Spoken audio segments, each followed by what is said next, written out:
Alrighty, good morning, everybody. It is Friday, September 29th, 2023. Let's go ahead and get started here. I want to talk about a couple things this morning. And first thing I want to do is just mention that we do have news because I tend to forget to mention news. So I want to get that out of the way. We do have 15 minutes after the open this morning, if I can pull this screen over. We do have Chicago PMI 15 minutes after the open, and then a half hour after the open we have consumer sentiment. Does this mean that we're going to get a major rotation in the market from here? No, it's basically just something we want to be aware of in case there's a jump in volatility right around those two time frames. So be aware of that, okay? So got that out of the way. Let's go ahead and talk about what happened here yesterday. So I was wrong, right? Or at least my expectation was wrong.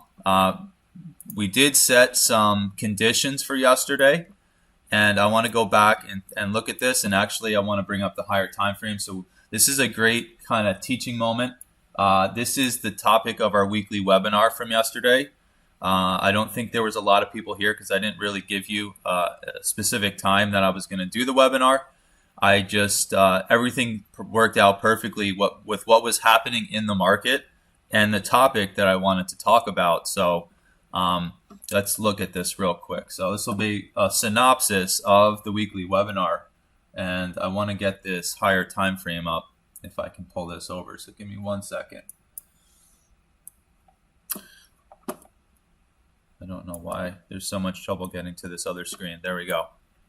So yesterday morning we came into the market and it basically looked like this, just about, and I talked about how because my daily chart was not giving a nice clean bullish signal from the low of the week here, I was skeptical of there being a larger rotation higher. We did have a 4-hour time frame bullish signal from that low of the week. We did have an hourly bullish signal down there as well. However, I did not have my daily time frame giving a strong bullish signal. We did talk about the hammer. We did talk about 4,300 being kind of one of the key areas we wanted to see the bulls hold for a larger rotation higher. But I did say, given that my daily's not on board, I was a little skeptical that this was going to be the beginning. Yesterday basically being the beginning of the continuation higher from the low of the week. So I was wrong about that. However, I also set some conditions for the day, right? And what I said is in our overnight session, if we go back and look, it was just chopping up and down, up and down, up and down. And what I wanted to see for my bearish bias to be, my first condition for the bearish bias to be confirmed is I wanted to see the market get below the overnight low. Very, very basic condition that a lot of traders are looking at. And I said, if the market could get down through the overnight low, more than likely we're going to come down into this pocket at 42.90 to 93. And then I expected we were going to get some type of price formation down off the low of the week. Some type of double bottom, some type of peak below and bounce.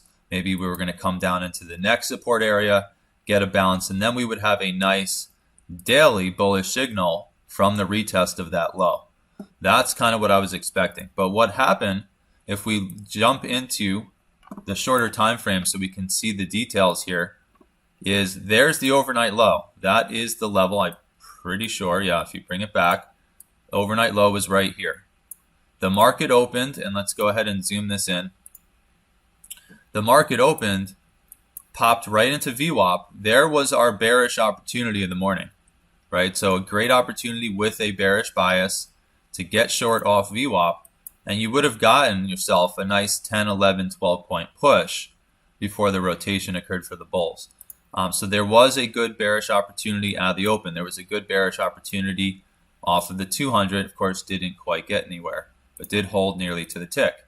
But what happened here, more importantly, is we never really got through the overnight low.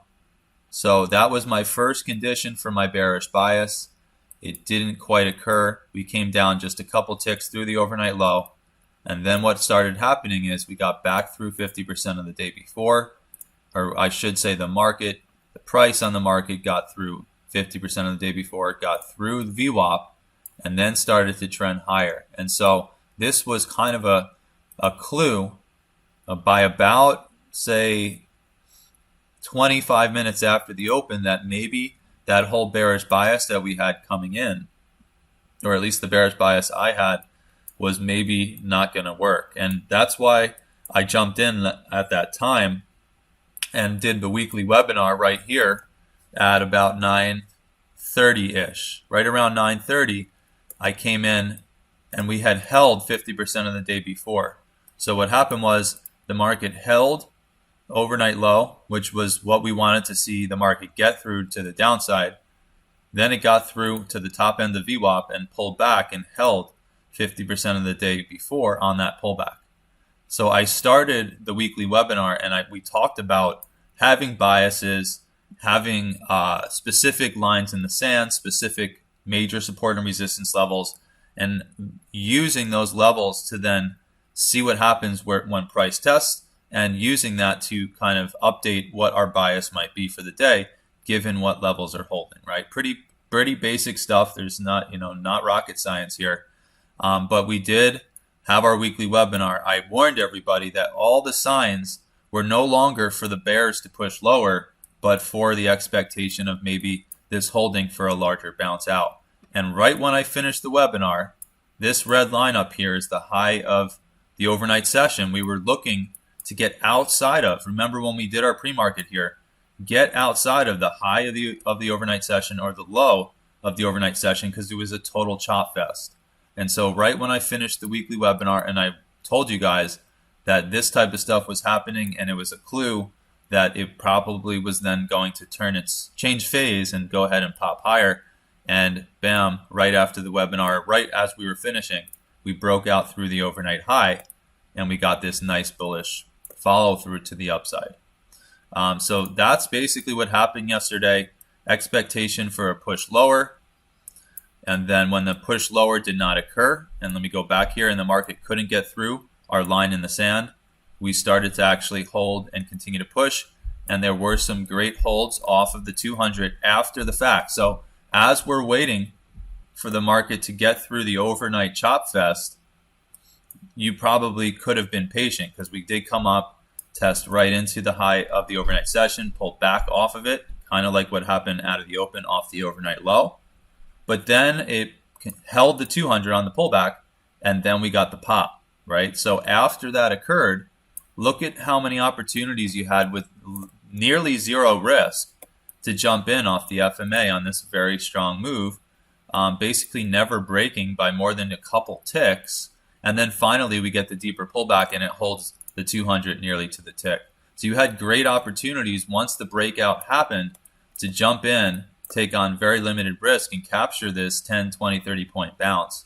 And even if you waited all the way to about 2-3 hours after the open, you could have bought the 200 with zero risk and got yourself a nice 10, 11, 12 point bounce before the whole party to the upside started to fail, right? And then from there, so we got higher highs, we got through the high of the day before, and then of course, at the end of the day, it just became a sideways chop fest.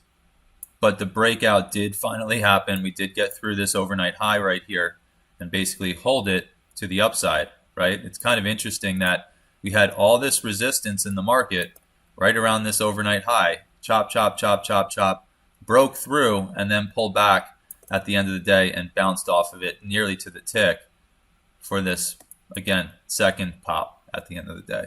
So that kind of ends our review here from yesterday. As you can see, and someone asked me a question, someone who's interested in buying my daily power level indicator yesterday, do you have examples of your daily power levels and how they work? And I said, yeah, we have a morning pre-market every morning where you see the daily power levels working absolutely amazing. So you can watch those. You can go to the daily review on the website and look at snapshots of the first 2-3 months of the S&P Roadmap to see how this all worked. Well, look what happened here last night. And I don't expect that this guy's actually watching my pre-market for 9.5 minutes to get to this point right now. But look what happened here in the overnight session. we held 50% of the day before, the beautiful bullish divergence, and now we are up nearly 50 points, or I should say 40 points from there, right? So we broke out, we held 50% of the day before, nearly to the tick, 43.28, and now we're up to 43.68, so we're 40 points higher from that area. Again, this is why I trade with very tight risk. I can withstand some stop outs, but when I'm right and I get on the right side of the trade here, I'm taking on a point of risk and I'm taking 20, 30, 40 points out of the market.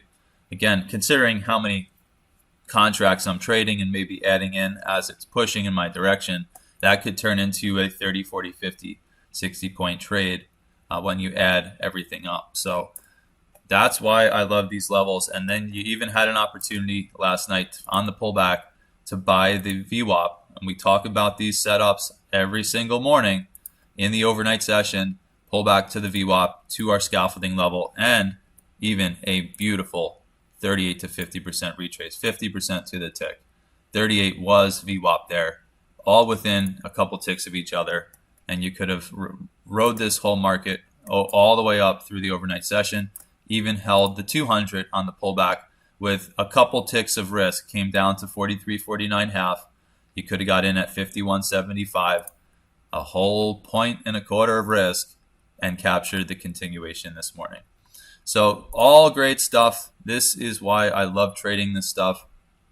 It's because it works, and it works with probably the most limited amount of risk I've ever seen. So anyway, enough with my rotomontande here. Let's go ahead and look into what the charts are saying for this morning.